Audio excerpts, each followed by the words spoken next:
Eu filmei com um orçamento muito baixo, né? Que era um dinheiro próprio que eu tinha, muito pouco, mas que eu vi que era viável, né? Então, a partir do momento que eu sabia que aquele filme que eu queria fazer poderia ser feito, né, com uma verba muito pequena, eu fui lá e fiz.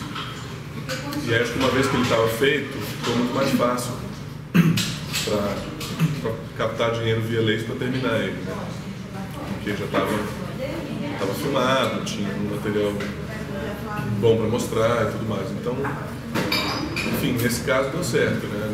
Nem sempre dá, mas acho que é uma coisa de acreditar e até o fim, e aqui chegamos.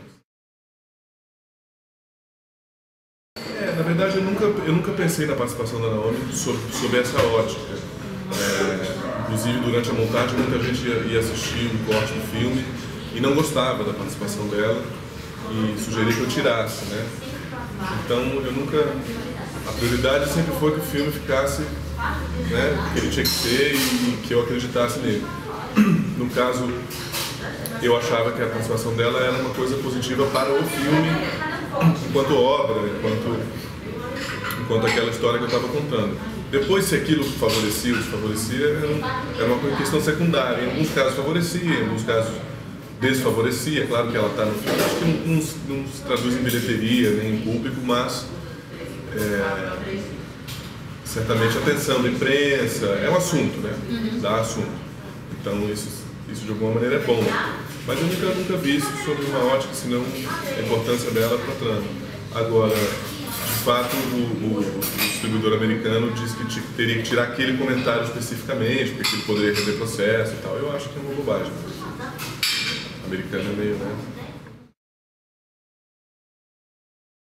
Quando o projeto começou, quando eu tive a ideia e comecei a desenvolver o roteiro, eu já falei com a atriz, que é uma artista plástica, meio uruguaia, meio suíça, meio misturada, que eu já conhecia, né? Então eu falei com ela para que ela já tivesse um projeto e já concebia aquela personagem pensando nela. Depois eu fui procurar um ator, que era o protagonista, e aí, como eu não tinha muitos recursos e como eu não era, né, não tinha nem dinheiro, nem nome, nem nada, então eu tive que ralar mesmo, mas eu consegui entrevistas com uma série de atores argentina, mas eu não achava nenhum interessante assim.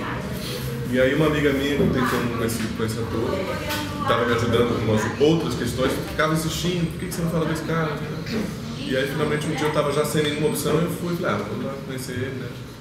E aí eu adorei ele, eu achei que ele trazia coisas para o projeto, para o personagem, que eram interessantes. Ele é escritor, né? Então por mais que ele não fosse um ator profissional, ele tinha uma cultura muito grande, conhecia aquele universo muito bem. Então foi um risco, né? Foi uma aposta. Olhando assim depois, acho que foi uma aposta que deu certo. Coisa da repercussão disso, as pessoas acham que é mais do que é. Na verdade é bom, dá, né? Dá assunto também e tal, mas não sinto assim uma mudança muito grande. Não sei, não ganhei o Oscar, né? Mas foi ótimo. Na verdade, fazer um longa é muito difícil, né? Então, eu acho que todas as experiências que eu tive ao longo de 12 anos trabalhando com isso contribuíram, não só ter dirigido esses 3 curtas, mas ter feito muitos making-offs que eu fiz, ter trabalhado como ator, então ter feito parte de outras equipes, de outras maneiras, então acho que tudo contribuiu, né? Porque aí o longa tudo tem uma dimensão maior, né? Fazer um curta é muito difícil também, mas pelo menos é tudo, o tempo de filmagem é menor, o tempo de tudo é menor, e administrar aquela coisa toda. Então o longa é um escopo muito grande para você conseguir ver, enxergar ele inteiro, né? Mas sem dúvida os curtas foram a experiência mais importante, porque aqui você está dirigindo. No caso do Cheiro do Ralo, por exemplo, bom, como eles não pagavam, então acho que isso facilitou a minha entrada, né? Tinha alguém que topava fazer de graça. No caso aí já tendo feito isso já abriu outras portas. No caso do Última Parada no 74, eu tinha trabalhado como ator com Bruno Barreto já, então eu já me conhecia também. eu fiz junto com uma menina que faz também, que tinha feito muitos making-off, né? Então, acho que uma coisa acaba levando a outra. Foi uma experiência muito boa, porque na verdade eu acho que talvez a coisa que mais me orgulho de ter feito, eu era muito novo, então não soube divulgar, então a coisa acabou não acontecendo muito, né? É uma parceria também, né? Uma parceria com um espanhol que eu fazia faculdade. E ele está no YouTube hoje, mas ele está desmembrado. Antigamente era um site, então o site era todo bonitinho, você ia escolhendo e clicando, as coisas acontecendo. Agora acho que ele ficou meio qualquer nota, assim. Mas porque isso na verdade foi feito antes de existir o YouTube. Foi feito em 2001, quando já fazer vídeo na internet era todo para botar o QuickTime, era tudo uma complicação muito diferente do que é hoje. Qualquer um pega o celular e comprime o vídeo. A compressão de vídeo já era uma arte em si, né? Mas eu acho que foi uma ideia que a gente teve de, bom, como a gente vai usar esse novo modelo, né, essa nova plataforma para ver filmes, como é que a gente faz um filme que seja interessante para ser visto de uma outra maneira, né?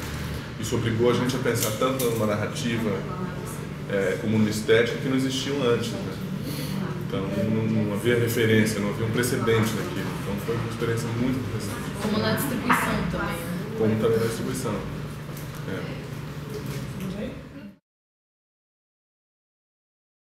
Eu gosto pessoalmente de música em cinema, então é uma coisa que sempre me agrada. Claro, tem filme que não tem e tem razão de não ter e tudo bem, é uma coisa muito relativa, mas é um gosto pessoal meu que eu gosto quando tem a ver e tem, é boa. E aí, nesse caso, eu achei que fazia totalmente sentido, por ser um filme de estrada, que então combina com a coisa da viagem, né, das músicas e tudo mais.